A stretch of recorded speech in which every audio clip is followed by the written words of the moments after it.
on Friday, Neil Cavuto asked me, where was God? And I said that for 50 years, we've systematically attempted to have God removed from our schools, our public activities, but then at the moment we have a calamity, we wonder where he was.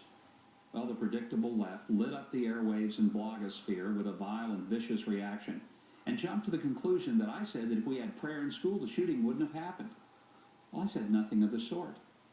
It's far more than just taking prayer or Bible reading out of the schools. It's the fact that people sue a city so we aren't confronted with a manger scene or a Christmas carol, that lawsuits are filed to remove a cross that's a memorial to fallen soldiers.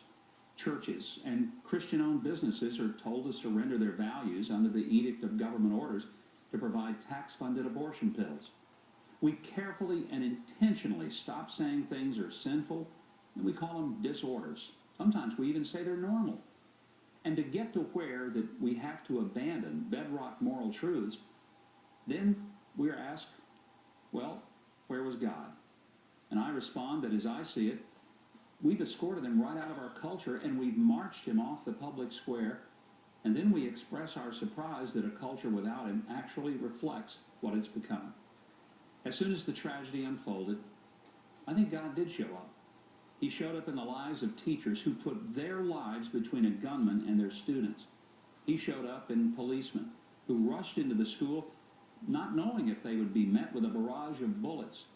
He showed up in the form of hugs and tears for children, parents, and teachers who had lived through the slaughter. He showed up at the overflow church services where people lit candles and prayed.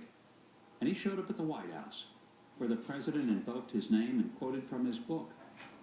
And in a few days or weeks, we'll probably ask God to excuse himself from view, and we will announce in our arrogant pride that we're now enlightened and educated, and we've evolved beyond needing him. And somebody's going to suggest that we pass a law to stop all this kind of thing. I might want to point out that we don't have to pass a new law. There's one that's been around a while that works if we teach it and observe it. Thou shalt not kill. Oh, there are about 9 others. But to tell you about them would require bringing God back, and we know how unacceptable that might be. Let's go back to Newtown, Connecticut. Geraldo Rivera is standing by.